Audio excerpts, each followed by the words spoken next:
I'll begin with the first impression and the setup. The moment I got it into my hands, I could feel a solid phone. As I said in the iPhone 13 review, the sharp edges have been rounded on this and the 15 series, so it won't be that uncomfortable when holding it. And yes, it works. Doesn't feel like it's going to slip that easily now. Also, I think that most of the people would put a case on a phone like this. By the way, I do not recommend the Apple cases. They're just too expensive for what you get. My main frustration with the design is the camera crease though. It's huge, it's heavy, and it started to get in the way of my fingers when I'm trying to hold the phone with one single hand. I somehow get it, the sensors are big, and the lenses need to be bigger as well because of that. But I feel like it's becoming a bit too much at this point. The rest of the design is, as usual, a small adjustment here and there. We have an extra button dedicated for the cameras, but we'll talk about that later. However, I have to appreciate the front. The bezels are thin as hair, and you kind of feel that you are holding just a piece of screen in your hand. Apart from the pill, obviously. Also, it makes the phone look a bit more rounded, like it almost has no corners. I'm not the biggest fan of this design, to be honest with you. I prefer the sharp corners of my Samsung, but at the same time, I do not mind them. There's not much that we can talk about the screen really, quite the same as the last generation. Beautiful, bright, OLED. So quite the best that you can get at this moment. From now on, there's not a lot companies can do to improve from this point of view, unless they manage to make micro LED affordable. One thing that I always found interesting on how Apple approaches screens is their Retina thing. You know, that awkward resolution which they adapt depending on the screen size. And as a matter of fact, since the iPhone 10, all of their OLED iPhones had roughly the same pixel density, 460 pixels per inch, plus minus 2. Apart from that, if it's as resistant to shocks as my iPhone 13, then I'd say the construction is complete. We got ceramic shield, 3rd generation on the front, and we also have a titanium frame which should be more resistant to scratches. However, if you want to use a case with this phone, please buy a proper one. I didn't do it for my iPhone 13, and the frame had to suffer a lot. Now, let's move to the setup. This phone was purchased as an upgrade. We went from an iPhone 11 to this iPhone 16 Pro, so we had to transfer everything from one side to another. And with Apple, it always has been easy. You just put the old phone to the next one when you are asked, then you let it do its magic. Basically, when you are done, you have pretty much the same phone, but on a more potent machine. You will need to re-log in into stuff like banking apps or social media apps, but the effort remains minimum. And I would suggest that you have all the messaging apps backup done, apart from my messages obviously. We didn't do it and we lost some recent conversations on WhatsApp. Yes, you can do it after, obviously, but still, it would be faster if you would have that done before starting this process. As for the general use, what can I say? Fast as an F1 car, it won't slow down in any task that you would give it to do, and for general purposes, no hit. This time though, I felt something strange. Out of the package, it comes with iOS 18.1, and a while ago I upgraded my iPhone 13 to the same version. And because of that,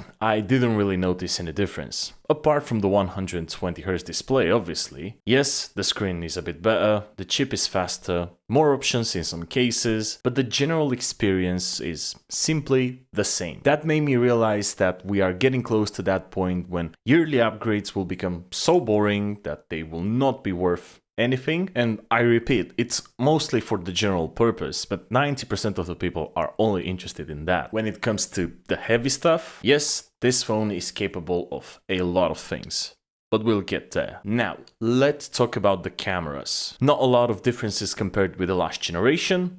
They just tried to perfect this setup. So we have a main, an ultra-wide, and a telephoto camera. The ultra-wide got a 48 megapixel sensor this time, and compared with the last generation, I would say that it's a bit more detailed. However, you can count on it, the distortion appears only in certain situations, and the photos are simply great overall. The telephoto lens is pretty much similar to the last generation, 12 megapixels, 5x optical zoom, but you can push for 25x digital zoom. And it looks very good. The normal 5x will take great portraits, with some natural bokeh in some cases, good enough for social media. As for the main camera, it remains the best in the whole system, and for now, the best camera on pretty much any smartphone at this moment. Great details, big sensor, so great natural bokeh. If you ask me, the color science could be a bit better, or at least more natural. That's what I prefer. However, you can shoot in RAW, which will give you more space to edit and modify the colors, the white balance, and pretty much anything that you want in a dedicated editing software, such as Lightroom. And I know that not a lot of people are into this, but even the normal photos that are coming out of this device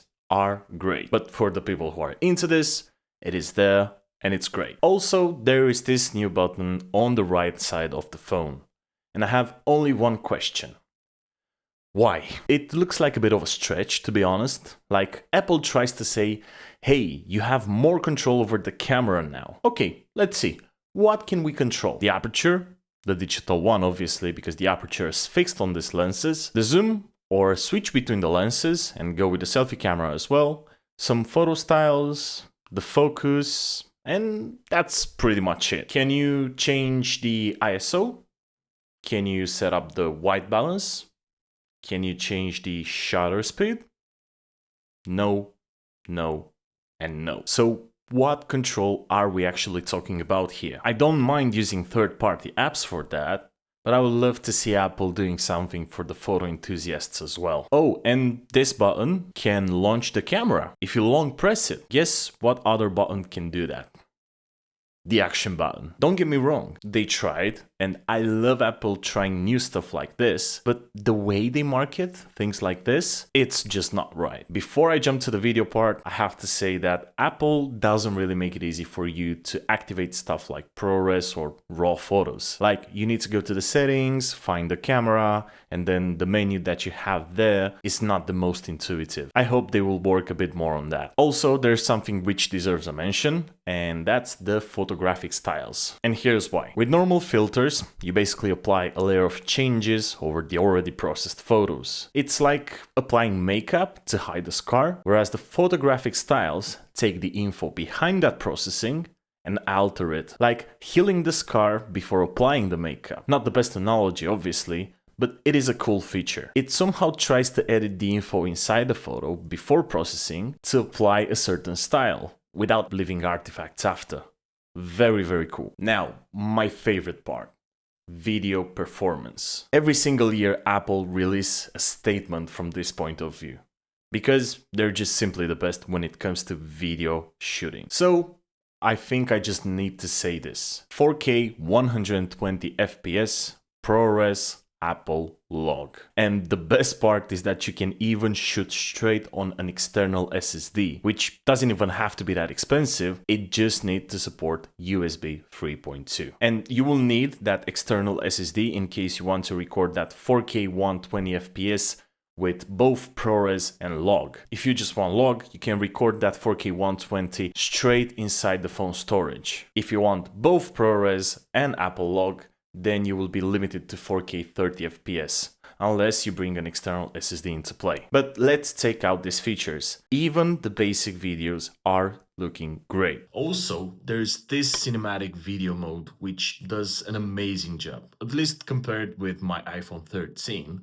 I'm not sure about how it compares to my Samsung, but from what I can see here, god damn, this looks amazing. As simple as that. Also, they have launched that Final Cut camera app, which works great and it gives you a bit more control, but I still recommend Blackmagic or Filmic Pro. This year, they also have installed extra mics, and that helps you when you want to only capture sound from one direction. An in-depth camera review will come at some point on this channel, so stay tuned. Now, video and photo editing apps. The phone gets warm after some time, and it is normal, but it will be enough time for you to edit quite some photos or to do a short video in CapCut. Also, the apps work great, there is no lag, at least from my experience, and the render/export time will be done in no time. I like to edit photos on a phone like this because the screen is way more accurate than what I've got in the studio. Would be nice to have an accurate stylus for it, like the S Pen, but what can you do? You can get some third-party ones, but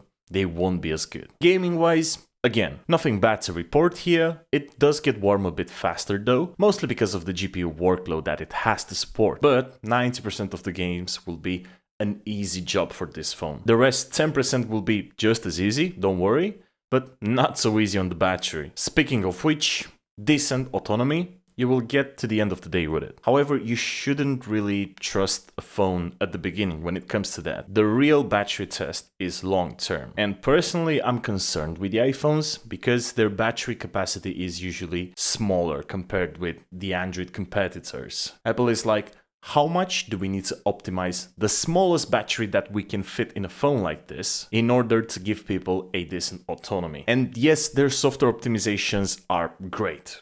Simply great. But long term, and I've seen it with my iPhone 13, that capacity becomes way more important than any software optimization. If what you care about is the battery life, you either pay $200 extra and go with the 16 Pro Max, or give up on some stuff like 120Hz display, the telephoto camera, and go with the 16 Plus. The chip that we have inside this phone is the A18 Pro, which is a monster. I'm not the biggest fan of benchmarks, however, they show how much horsepowers a chip can output.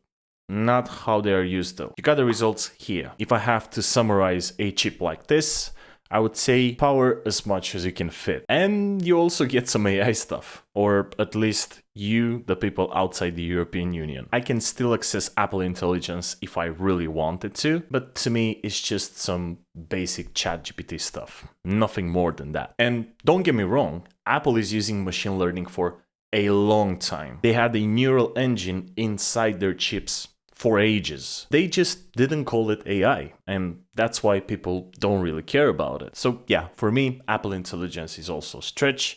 Indeed, you get some useful gimmicks here and there, and for most of the people, they will be fine. But you also need to consider that I'm not the biggest fan of AI in general. As an S24 Ultra owner, I couldn't really care less about AI. Price-wise, the same as last year. And yes, you can argue that some Androids can be more expensive or not, but the value of these things resists more on the long term. That's why I didn't go for the iPhone 15 Pro Max, basically. It was $300 more expensive than the Samsung Galaxy S24 Ultra. Now, let's draw a line and get to a conclusion. Who is this phone for? Realistically speaking, just for video enthusiasts. If you really, but really want that 4K 120 FPS, yes, go for this.